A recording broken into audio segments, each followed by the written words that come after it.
अगर जैसे for example basic सी बात करें, फोर्स जो है उसकी यूनिट क्या है?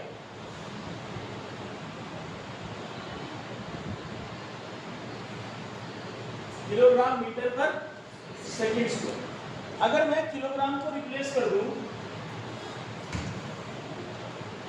मास के सिंबल कैपिटल एम से, मीटर को रिप्लेस कर दूं लेंथ के सिंबल कैपिटल एल से, टाइम सेकंड को रिप्लेस कर दूं इसके सिंबल टाइम के सिंबल कैपिटल,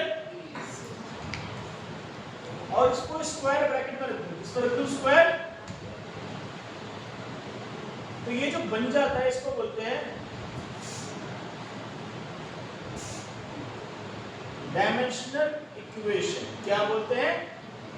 और सिर्फ जो ये MLT-2 आया है इसको बोलते हैं डायमेंशनल फॉर्मूला। क्या बोलते हैं?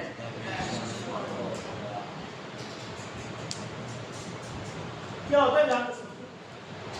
डायमेंशन क्या है? डायमेंशन वो पावर है, डायमेंशन वो जो बेसिक क्वांटिटी को रेज किया गया है, बेसिक क्वांटिटी को to represent derived quantity, to represent the dimension। क्या बता रहा है? dimension is describing about the relationship between the fundamental quantity and derived quantity. So force has dimension of 1 in mass, 1 in length, -2 in and 0 in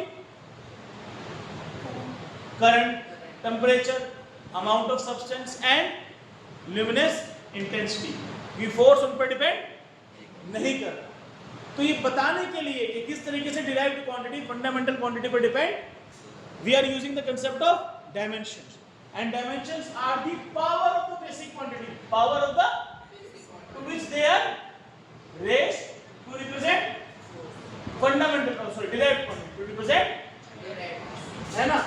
clear है? अब देखो ध्यान से, तुम कहोगे सर आपने डायमेंशनल इक्वेशन लिखा है इसको और यहाँ पे स्क्वायर ब्रैकेट की यूज किया है। समझो स्क्वायर ब्रैकेट इसने यूज किया है क्योंकि जब तुम बोलते हो कि फोर्स है और लिखते हो कि फोर्स इक्वल टू, सब लिखते हो कि भाई 50 न्यूटन है, 20 न्यूटन है, तो ये न्यूमेरिकल वैल्यू लिखते हो ना। लेकिन इस बार तो फोर्स लिख दिया MLT⁻², तो फोर्स तो ना ML और T⁻² तो नहीं है। तो स्क्वायर ब्रैकेट सिर्फ ये सिग्निफाई कर रहा है कि जो रिलेशन है वो क्या है? डायमेंशंस के बीच में, ना कि न्यूमेरिकल वैल्यू के बीच में है। तो स्क्वायर ब्रैकेट किसका यूज हुआ है? Just to signify that the relation is among the not the exact dimension, that this relation is giving the dimension of force in terms of mass, length and time and not the numerical value। क्योंकि जब हम equation लिखते हैं तो अगर LHS और RHS equal है तो RHS LHS पे अगर कोई वेरिएबल है तो RHS पे कोई ना कोई न्यूमेरिकल वैल्यू होती है, लेकिन यहाँ पर तो न्यूमेरिकल वैल्यू, यहाँ पे क्या है? ML with T with their power, so the square bracket is representing that the relation is among the dimensions, not the basic, or sorry not the numerical value। हाँ है ना?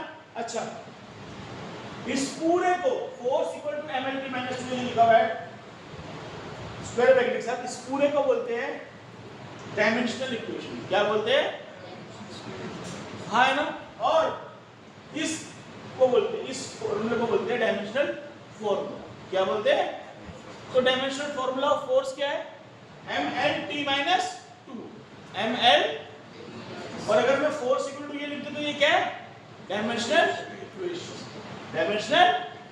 कोई डाउट? समझ गए? क्या क्या -2 वाला?